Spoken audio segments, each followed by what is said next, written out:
Please stand, those that are able. I pledge allegiance to the flag of the United States of America and to the republic for which it stands, one nation, under God, and liberty for all, justice for all. Thank you.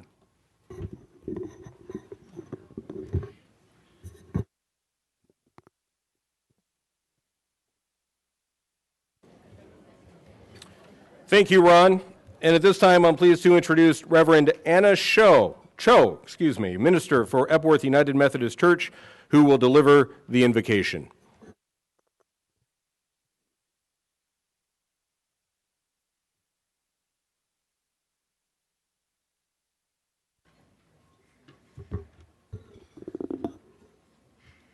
Dear beloved mothers, fathers, sons, daughters, friends, and leaders, for those who are gathered here, I ask that rather than closing our eyes and bowing our heads, that we look to each other and send your energy of joy and wellness. In Christian liturgical calendar, today begins the season of Lent, when Jesus was driven out into the wilderness for 40 days. And in similar ways, I can't but connect the driving out of hundreds of thousands of people who were sent to the camps. The wilderness were so many were trialed beyond our imagination.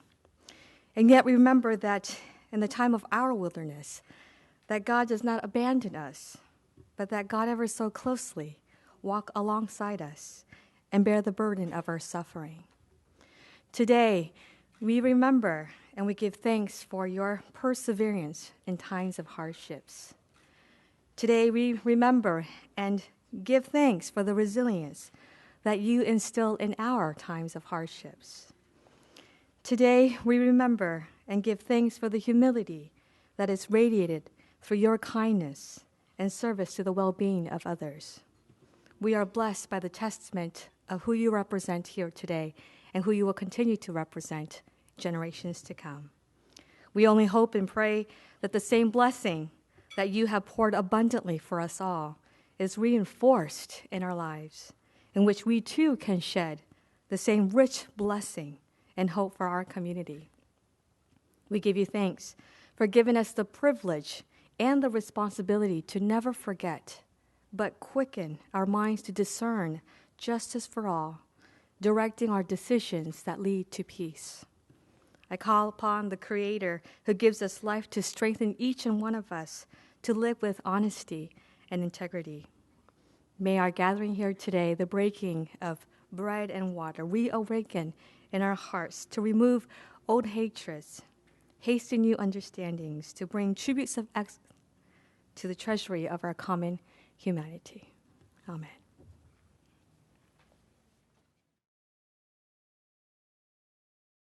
So as we start our program, I'd like to take a moment to single out some special guests we have today. The guests of honor today are our Nisei. They make up the Japanese-American portion of the greatest generation, and they are the ones among us wearing name tags. Please join me in honoring them right now with a special round of applause.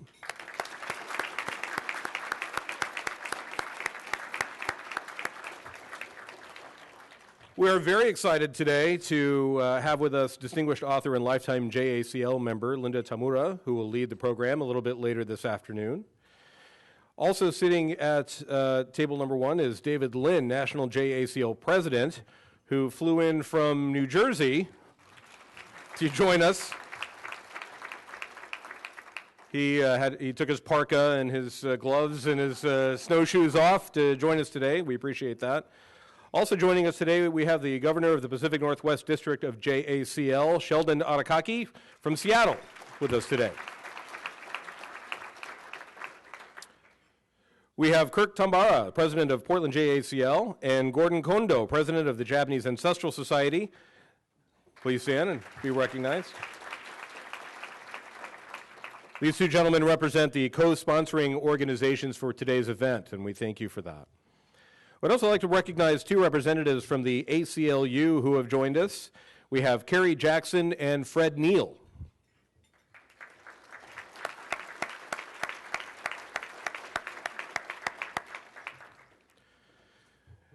And finally, we're blessed today to have 4 Nisei centenarians with us today. We have at table 2, Lily Ono, Bill Otani, Luri Sato, and Alice Sumida.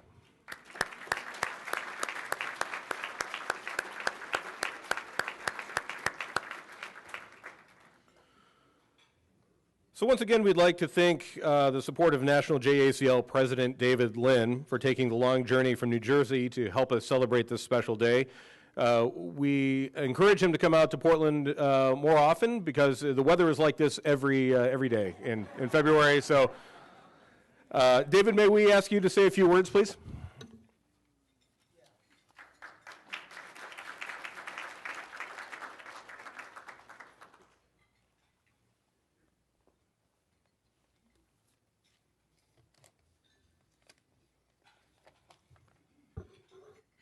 Thank you, Jeff, for that very kind introduction.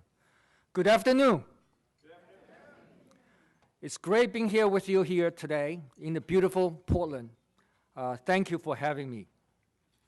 I want to extend a very warm welcome to you for coming to the 2015 Day of Remembrance-Nisei Appreciation Luncheon. Founded in 1929, JACL is the oldest and largest civil rights organizations by Asian Americans in the United States. And JACL has always been in the forefront of championing the rights for not only Japanese Americans, but for all Americans. I would like to take a minute to recognize your chapter president, Mr. Kirk Tambara, and the entire chapter board for their leadership guiding the Portland JACL chapter. I also would like to give a special shout out to my friends Chip and Setsi LaRouche.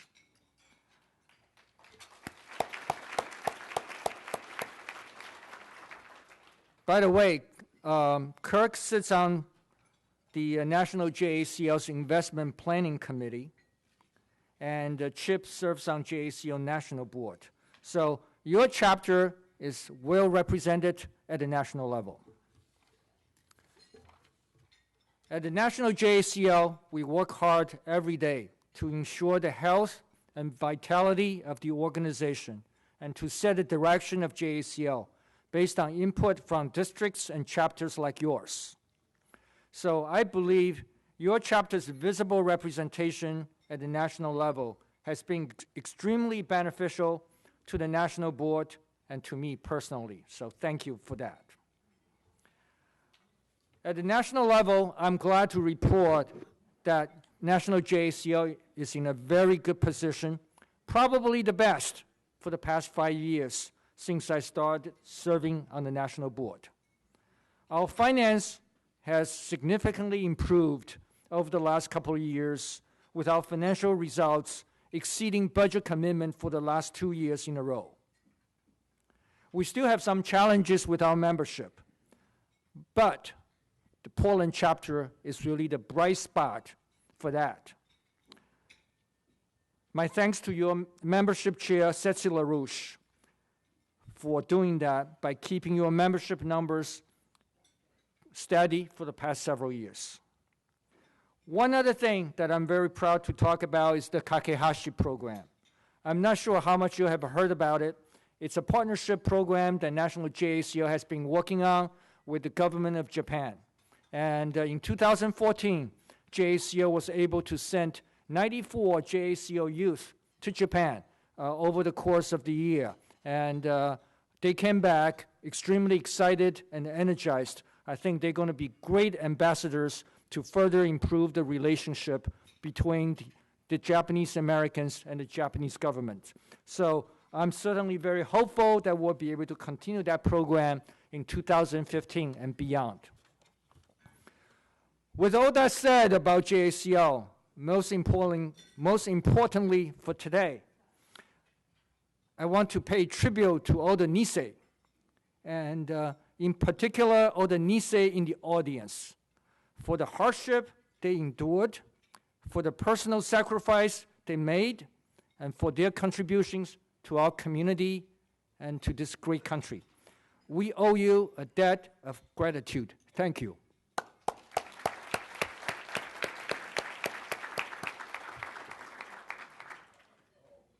In closing, I want to thank you again for joining us today and enjoy the rest of luncheon. Thank you.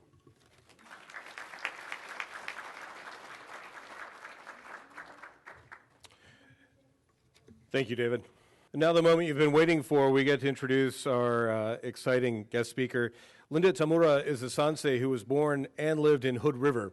As an adult, she began asking questions about her heritage and community, which resulted in authoring the book, The Hood River Issei, in 1993. In 2012, she wrote, Nisei Soldiers Break Their Silence. She has co-curated a traveling exhibit called What If Heroes Were Not Welcome Home?, which will move from Eugene to the Columbia Gorge Discovery Center in March. Linda is Professor Emerita of Education at Willamette University and co-editor-in-chief of the Oregon Encyclopedia. Ladies and gentlemen, it is my pleasure to introduce Professor Linda Tamura.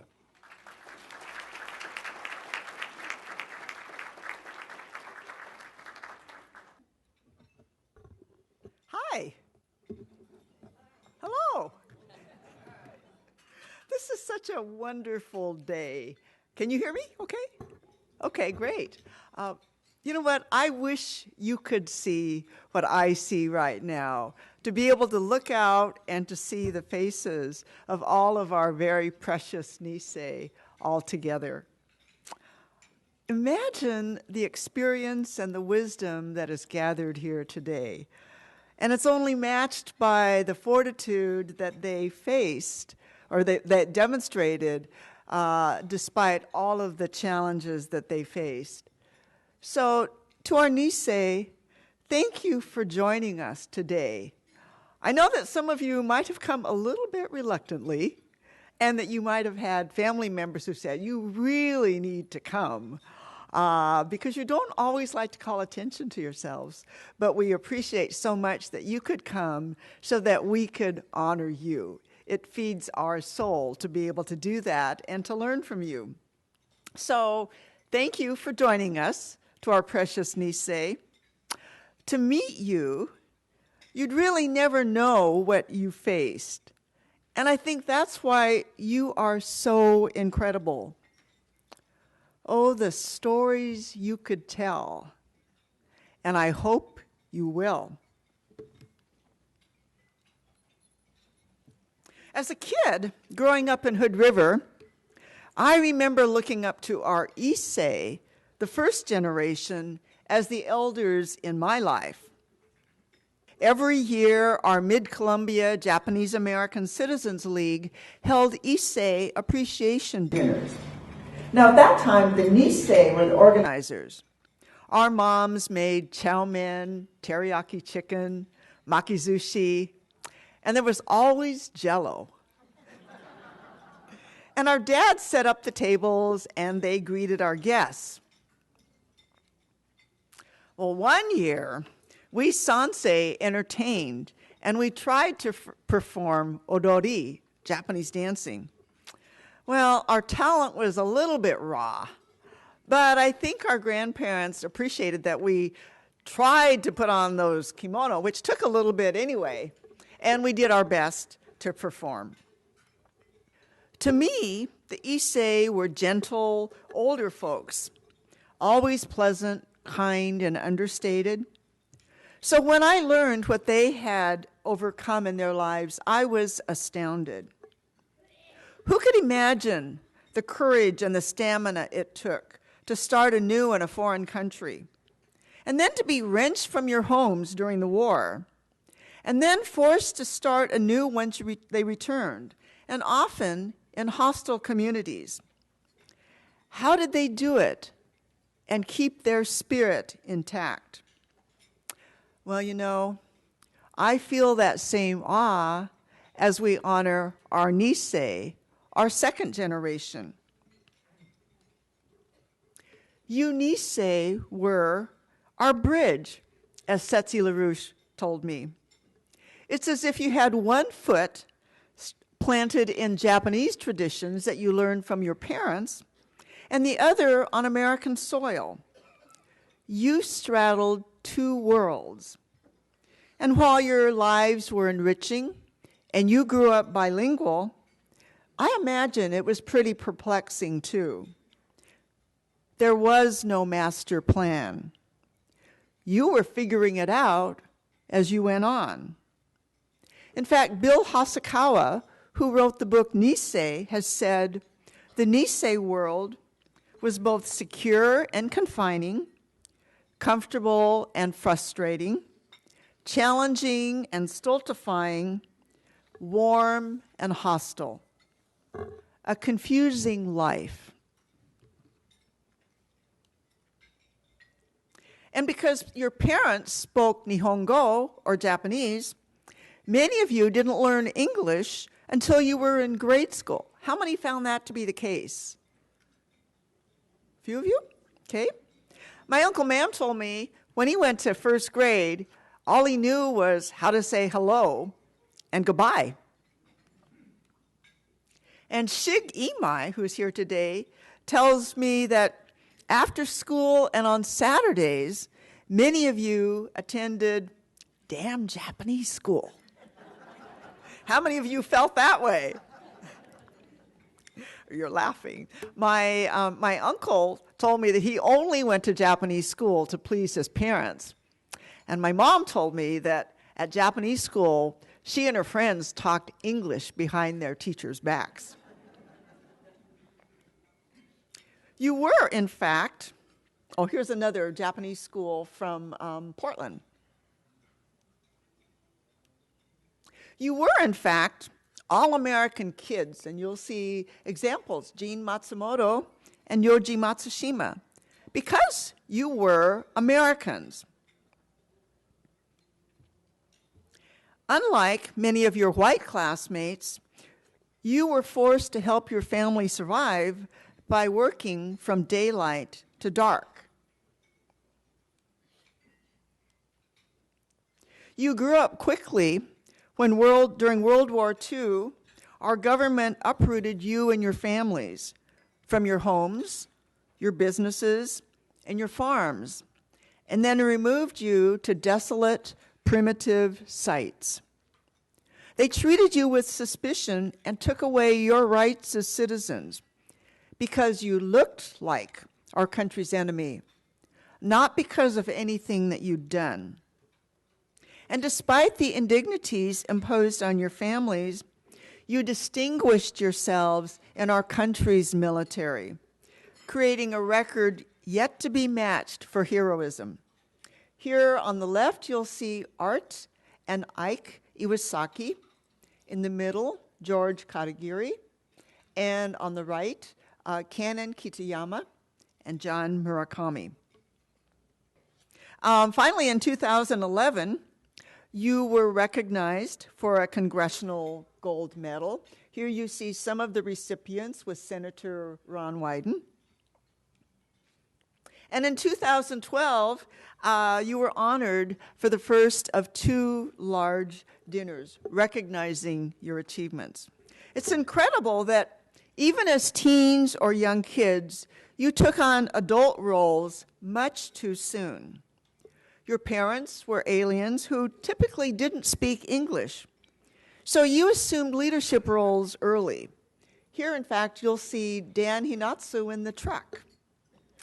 You were forced to help your families make decisions where there were no precedents to the issues that you faced. For example, how do you run a family business now that your father's been taken by the FBI? And where did they take him? And would you see him again? And by the way, what law did he break? Now that you're forced to leave your home, should you sell or lease your farm, your business, your home, when you have no idea when or if you'll be able to return? Where should you store your belongings? And who could you trust? How should you answer the loyalty questionnaire when the government had placed you behind barbed wire and your brother was serving in the United States Armed Services. Could you really swear unqualified allegiance to a country that was uprooting you from the only home you'd known?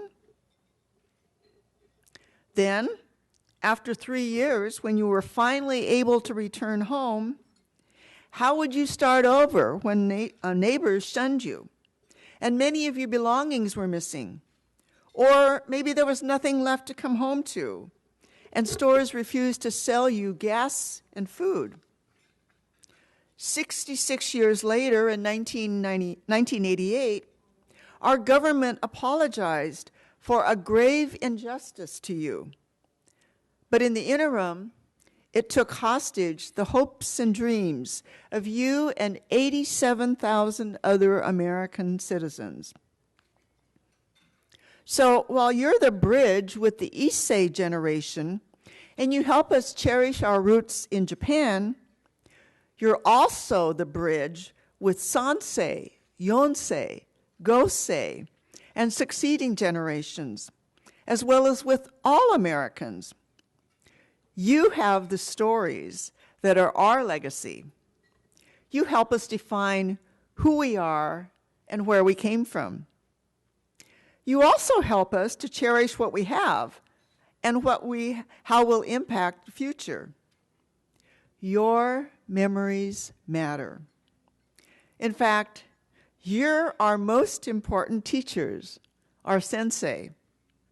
So I'd like to share some lessons I've learned from you, because in many ways, you're our encyclopedia of Nisei. But that's just a start, because before we leave today, our question for you will be, what more should we learn from you? So, lessons from our Nisei. Number 1, look for the full story. Beyond what's obvious, consider the big picture. Bob Matsunaga, who is a sansei, told me that he was 2.5 years old when he went to Minidoka. And that's not Bob, but it could have been. Imagine growing up to think that it's normal to live in a barbed wire enclosure with no privacy, where, like Bob, the only whites you saw were guards and camp administrators. As he grew up, Bob had to look beyond that narrow slice of life to recognize that not all whites wore uniforms, helmets, and boots, and carried rifles. And not all were scrutinizing his moves. And perhaps that's why Bob told me that his goal was to learn to get along without bitterness. It took me longer to dig deep and discover another full story. As a kid, I noticed that my parents and their Nisei friends seemed cautious about what they said and did, as if they didn't want to rock the boat. And as an example, I recall that we had purchased a new stove, and at the appliance store, they also had offered a box of free pots and pans, which they didn't receive. And one day, my sisters and my parents and I were in our car in Uptown, and we went right past the store. I remember telling my parents, well, why don't we stop and ask them for our pots and pans? And they said, oh, no, they didn't think so. And I was just a kid, but I remember saying, well, I'll go in and I'll talk to them. And I couldn't understand why my parents didn't want to speak up. So who would have guessed that my hometown had gained national notoriety for discouraging Japanese Americans from returning home after the war? And this is part of a full-page ad that appeared in our local newspaper in 1945. Who would have guessed that my community had erected an honor roll downtown that listed the names of more than 1,600 locals who were serving in the military? And then one night in November 1944, they blotted out the names of 16 with black tape. paint because they were Japanese Americans. Who would have guessed that there were 6 full-page ads in the local newspaper that included headlines such as, "Japs are not wanted in Hood River." And they were signed by a total of more than 1,800 locals. And the lists appeared at the bottom of the ad, and I saw the names of neighbors and acquaintances and former teachers. So now I understood why my parents and local Nisei were so cautious about speaking out. I needed to consider how the past affected their reactions. And I learned quickly that it was important to look beyond what's obvious for the full story. Number 2, know your story. Dorothy Sato told me, "Did you know that one of the encyclopedias doesn't have one mention of evacuation?" How could that be? That's your story and your heritage. So how will we learn about the incarceration if it's not in our textbooks? Sad to say, you Nisei were not a part of my history classes. I was a young adult in my second career before I learned your story. My Uncle Ma'am had encouraged me to talk to Grandma because she was a picture bride. And after interviewing Grandma with my mom's help as a translator, I began uncovering local documents and then wrote about her life and her family. And it whetted my appetite for learning more about Nisei and the Japanese American story. Your story is almost unbelievable. When Alex Harry, in fact, was given a middle school assignment at school to interview an older person, he chose his grandmother. And Jessie Harry told him about camp and life behind barbed wire. Well, Alex turned to her and said, "Are you sure, Grandma? Did that happen?" He was surprised to learn about camp restrictions and that his grandmother had graduated from camp, or from school, high school, behind barbed wire. But Jessie was very matter of fact. Not only do we need to be informed, but we need to educate the public. And George Nakata at the Minidoka Center said, if we never, ever want this racial profiling to happen again, we need to communicate the significance of this historic error to future generations. Henry Sakamoto goes further. We need to be aware of our rights to make sure those rights are not violated again. And to do that, we need to keep abreast of current events and how they're interpreted and put into law.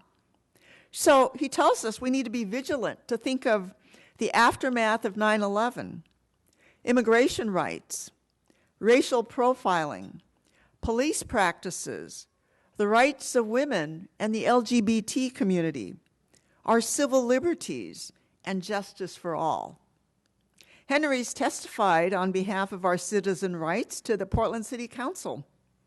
And he and George have been very active speaking to schools, universities, and other groups. Number 3, share your story. Janice Okamoto, who's a sansei, tells us, be strong. Be strong enough to speak up. And Ken Kawazoe says, don't endure or downplay what you've done. Be open. Just say thank you. That's hard, isn't it? As a kid who didn't speak up in school, I can relate. In fact, I was so quiet that my Auntie Lil was amazed that I became a teacher because how would I speak to people? And how could I give public talks? But there came a time when I needed to speak up for others and for myself. But, I noticed a change among Nisei too. you're beginning to speak up, and you're telling us to do so too. That's big because you were raised in a shikataganai culture. It can't be helped. You learned not to be the nail that stuck up because there was ample evidence that you'd get hammered down. But times are shifting. You Nisei now recognize, and the government has told you, that the incarceration, racism, they're not your fault. You didn't deserve it. It was a miscarriage of justice. At that time, in fact, many of you were just kids. Sam Naito told me, during the war, Nisei were 5 years short of being adults. And in fact, the average age of Nisei during the war was just 18. And more than half of you were younger than 22. So Sam says in 5 more years, you would have been established as citizens with jobs and influential friends. But he advises now, be more aggressive than Nisei were during the war. Take political action. Homer Yasui says that few Nisei resisted the clearly discriminatory order. And he tells us to prevent happening again, we ought to be the first to publicly denounce any law singling out a group for unfair treatment. Did any Nisei speak out? I'd like to share with you just a few examples of heroic Nisei who did step forward and speak out. Seiji Nishioka was a humble, self-effacing, very quiet Nisei Purple Heart recipient and when he was injured in Carrara, Italy. Do you recognize the gentleman on the right? For you younger people, that was General Dwight D. Eisenhower, who eventually became President Eisenhower. After 16 operations and 29 blood transfusions, Seiji was unable to farm.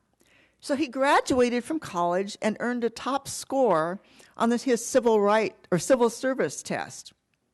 The Oregon Tax Commission turned him down because they said the public wouldn't approve dealing with the Japanese. And he didn't plan to fight it. But the comment of a Hawaiian GI haunted him. You mainland boys don't speak up. So he changed his mind because he said, you had to do something to turn the notion that we were second-class citizens. So he charged the Oregon Tax Commission with violating our state's Fair Employment Practices Act of 1949.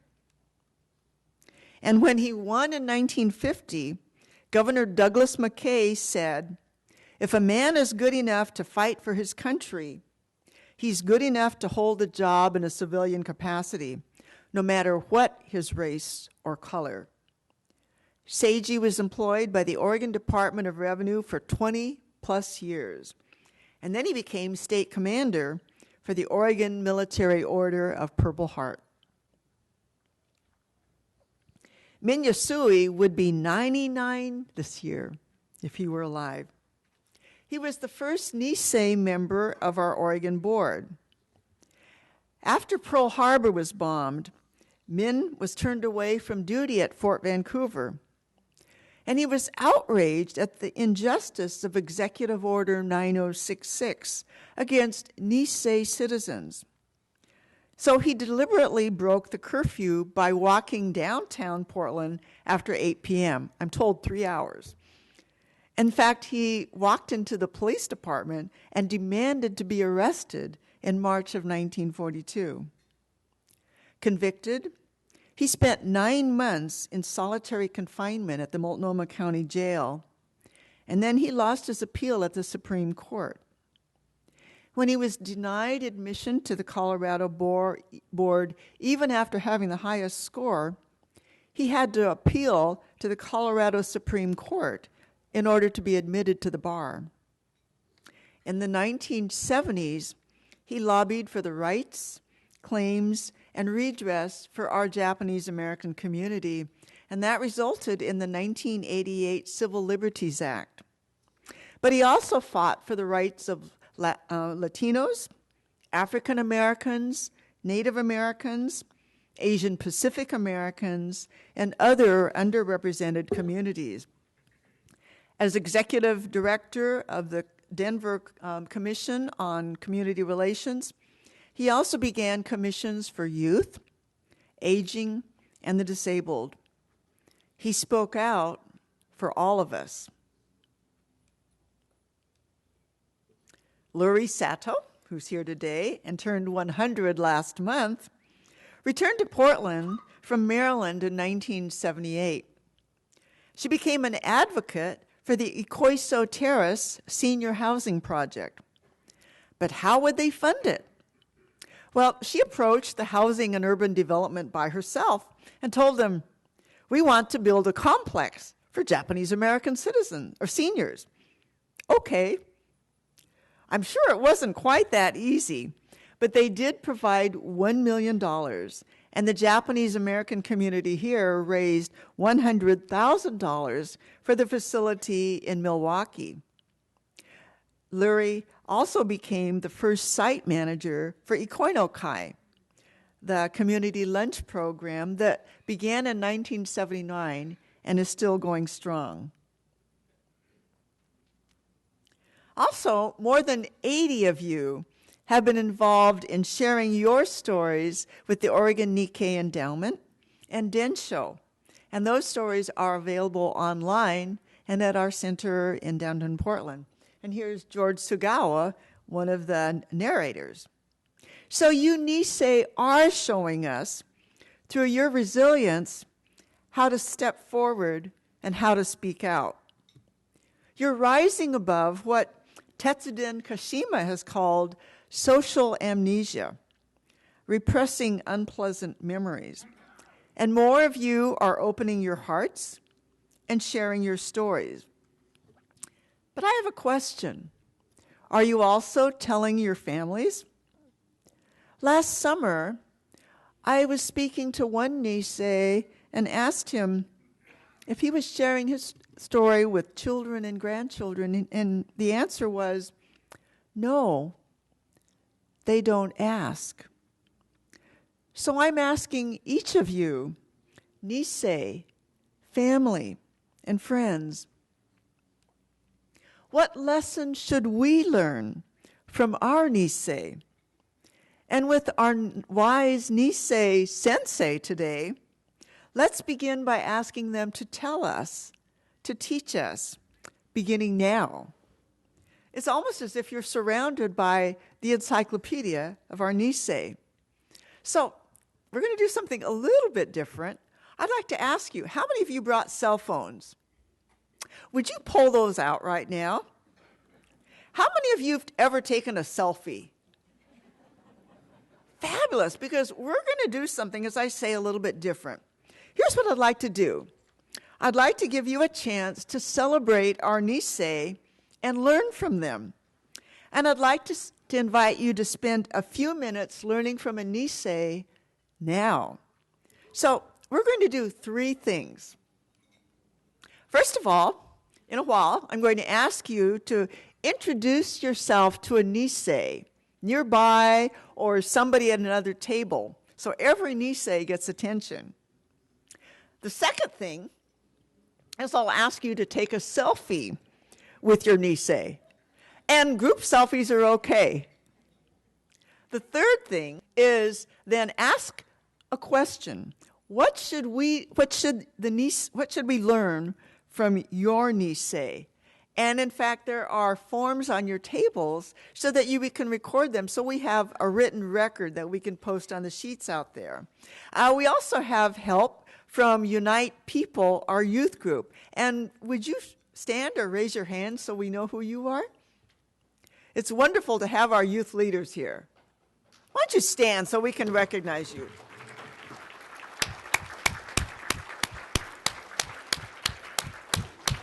Thank you.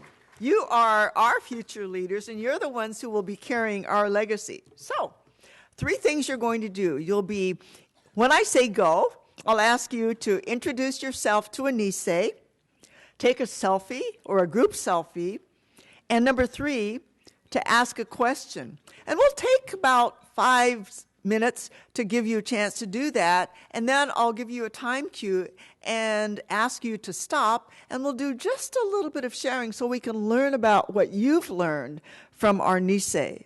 Got it? Okay, go.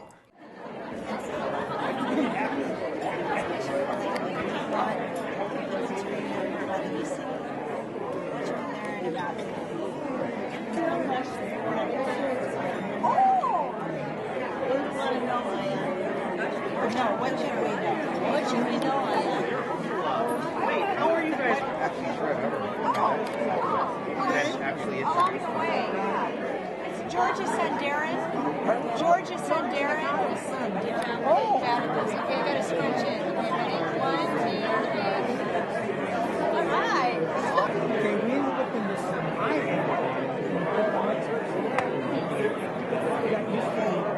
it's called you know, little cubicles.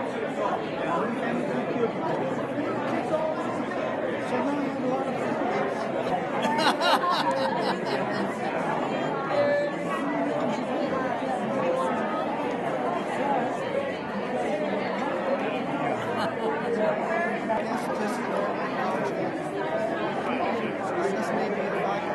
I have a lot of I took every second training. Oh yeah, Here, it was Harvard. and then they moved to Ontario when he was intern. Oh yeah. So he went to. You know, what is wonderful is now that you've begun talking, hopefully you'll continue talking and you won't be able to stop.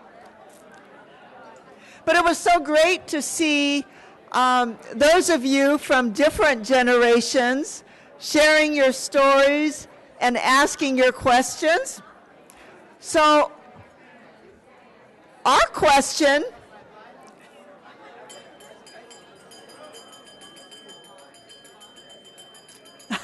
thanks.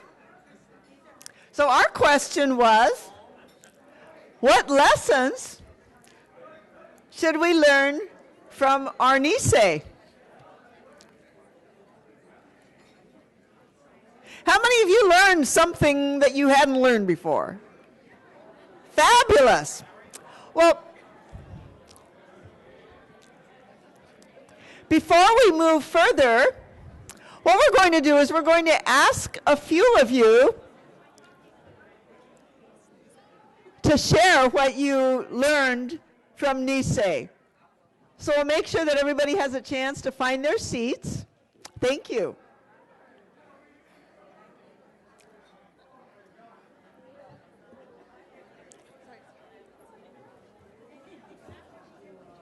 Okay.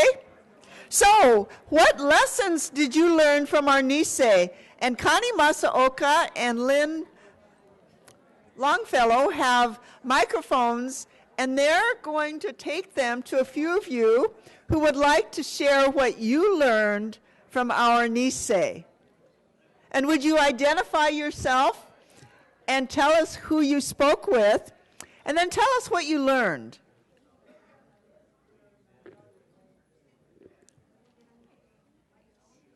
Hello, my name is Dina Slobach. Can you hear me? Let's make sure that everybody can hear. And those of you at tables, will you help your table mates to know that Dina's talking now? Thank you. Hello, I am Dina Slobach, and my father is George Nakata. I was fortunate enough to talk to Taka Mizote, who's over here at this table. And I learned from her that the lesson that I learned in terms of what should we take away from the Nisei is that Taka and her family were at the Nissa labor camps. And she said that she really learned the value of working hard. And she also was able to realize that there were blessings along the way. She met a Quaker missionary during her time there as an 18-year-old who actually was instrumental in helping her attend college during her time at the labor camp, she was able to begin her college career and then was able to finish that following the war. So I learned the value of hard work and looking for blessings along the way. Thank you very much for sharing. And yeah, that's another aspect, that the schooling that many of you were able to continue during war. Thank you very much. Connie? My name is Madeline. Right in here. Okay, can you hear me now? My name is Madeline. I had the pleasure of interviewing Terry Arima. And she shared with me, you know, she spent her war years in Japan, but spoke about the importance of the survival and really not having a bad attitude and not being angry about the discrimination, but really, you know, overcoming it to pave the way for future generations, and really that importance of leading by example for the future generations.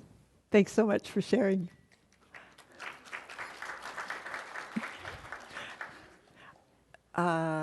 Lynn, where are you? Is there another one over here? Oh, there's Lynn. Hi, I'm Meredith Loy, and I had the pleasure of talking to Lily Kurihara. And what I learned from her is that she said you should choose your profession and go for it with guts, because nothing's going to be handed to you, and you have to work hard and be willing to work for it in order to get what you want. Thanks.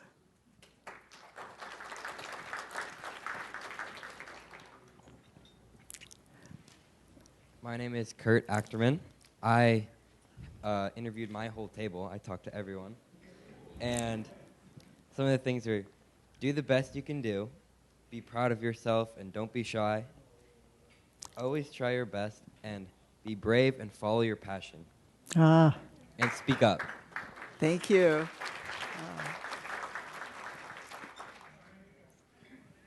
Hi, my name is Julianne. I interviewed my grandma, Dorothy Sato, and I'm just going to read what she said. As Nisei, we went through something terrible, but we were the quiet Americans. We didn't protest, we didn't march, we did what we were told. You learn from experience that you don't need to march to prove yourself. We were quiet, but in the end, we came through. We returned to being American citizens. We had careers and families and success. We came through the war and resumed our lives, and we won. Oh, thank you.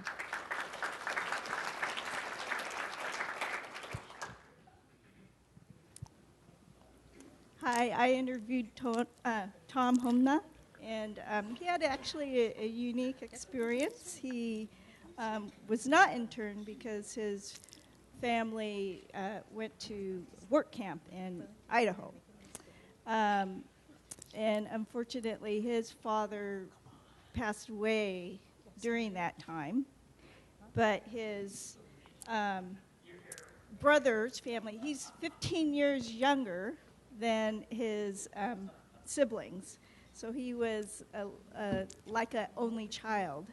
But his brother's family brought him back to Milwaukee, and he grew up in Milwaukee after the war. And he actually, and I know from what my mother has said, because she also grew up in Milwaukee, that he didn't face any discrimination in Milwaukee.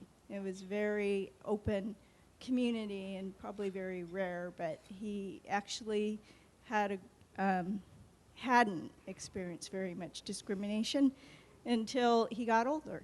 So, thank you. Let's have just a couple more. Yes.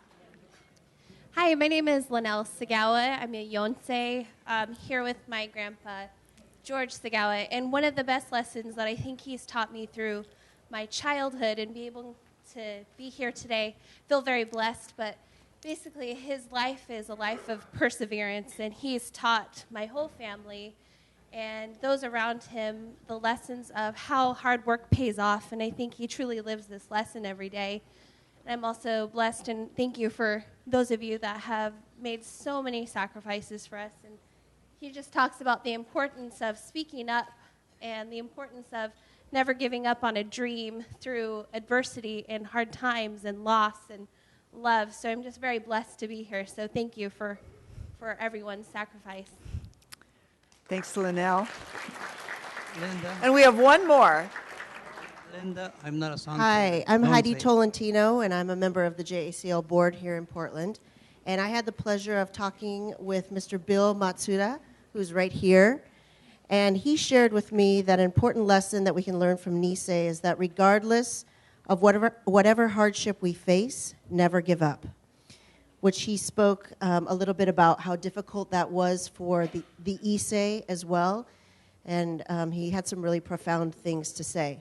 And it was a real joy to get to talk to him because after he left Heart Mountain, after the war, he moved to Ontario and actually met my grandfather, Joe Saito, and knows him.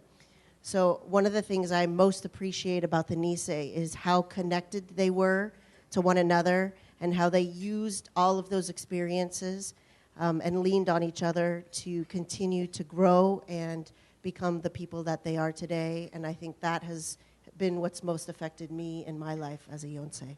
So thank you for sharing that with me, Bill. Thank you so much. And thank you to all of you for participating, to the Nisei for sharing your stories, but also to those of you who asked the questions. And it looks like there's one more back there who wants to share. All right. Linda, can you hear me? Yes.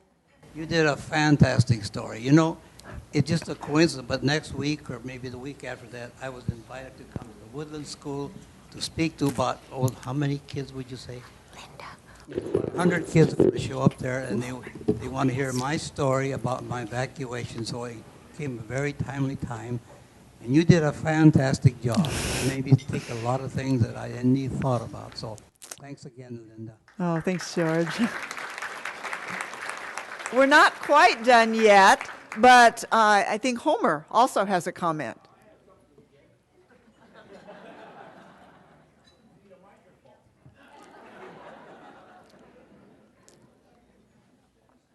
I'm Homer Yasui, and on behalf of all the Nisei here, I want to thank all of you for coming here to honor us and recognize us. We love you all. Thank you very, very much. Thank you. Well, we're not quite done here yet, but I'd like to share with you a little bit more from a couple other Nisei whom I spoke with. Alice Sumida's advice to us is keep moving and be healthy. Now, of course, Alice started ballroom dancing when she was 88, and she continued until she was 95. She's now 101. And Nobi Masaoka, her advice is charge ahead. She said, you can't change the past, and we owe our community a lot, so return it if you can. Her guideline is, if I can, I'll do it. Well, you know, she still works full-time as Connie Masaoka's receptionist at the dental clinic. So she's a full-time office manager and a regular volunteer whom you'll see often. Well, I wanted to share something else with you because now that you're motivated, you're sharing stories, you're asking questions, here's another tip. And I'm sorry, but I'm a teacher, so this is the kind of thing I like to do. So here's something that you might consider. My niece, Alyssa, when she was in grade school, had some questions about her grandmother, my mom. And so she went through my mom's photo album and chose a photo that she found particularly interesting. Here's a photo of her grandmother, right here is the little girl, with a lot of relatives in a car in front of their orchard. And so Alyssa chose that photo as one that she wanted to learn more about. She was in the 4th grade, so she came up with a list of questions, and she even tried to type it for her. So those were questions that she had about Grandma, and then she sat down and asked Grandma those questions. From those questions, she wrote down some answers. And then, for example, she learned that my grandfather, an Issei, had taught my grandmother how to cook and sew. And then she wrote a summary. And I share that with you as an example because that might be a simple way for you to begin sharing more stories by finding photos that seem really interesting and we may have a lot of questions about them, but also finding artifacts. They may be special tools, objects that you made in camp, implements, things that you wore at that time, but those can also be special ways for learning more and making these concrete examples. You're all taking steps toward learning more from our precious Nisei, and I'd like to share with you an excerpt from Lawson Inada's book, Legends from Camp. It's a book of poetry from camp, and this particular poem is called On Being Asian American for Our Children. I'll read just the last parts. Who are all your children assembled in celebration with wisdom and strength to which you are entitled? For you are at the head of succeeding generations as the rest of the world comes forward to greet you. As the rest of the world comes forward to greet you. To our Nisei, because of you, we have much to cherish as American citizens. Thank you for being our bridge, our sensei, our heroes, and for sharing your stories. We hope that you will continue to do so because we will have many more questions for you. We are so honored that you are here. Thank you very much.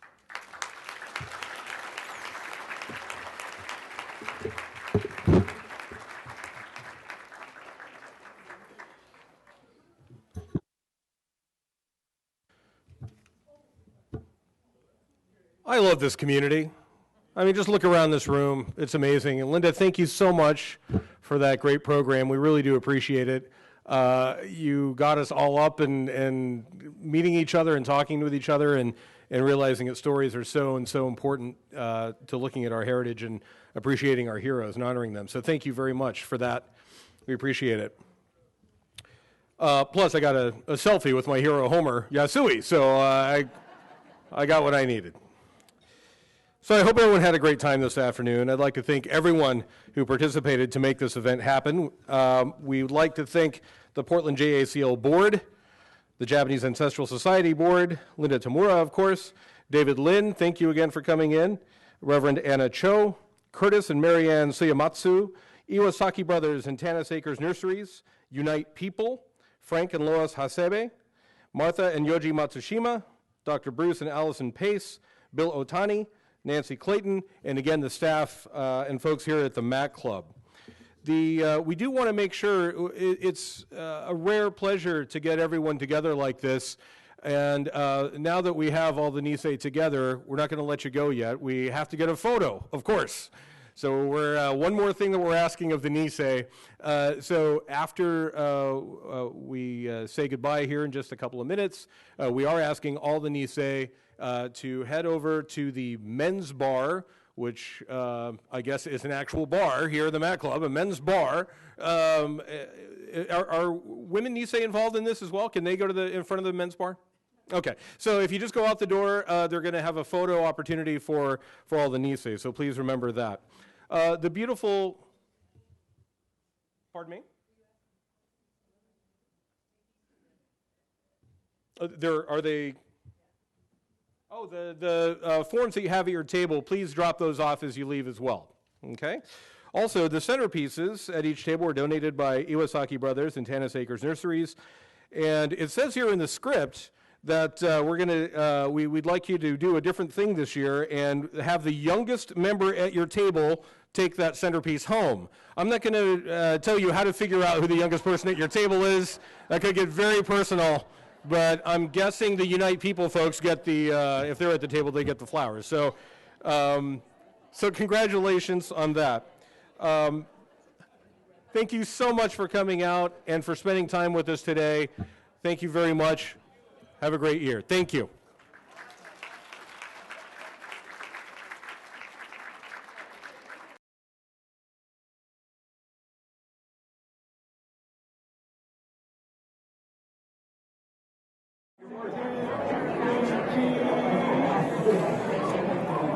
About 6 inches, right? Okay. Turn over a little bit. Nice. Okay. Yeah. 1, 2,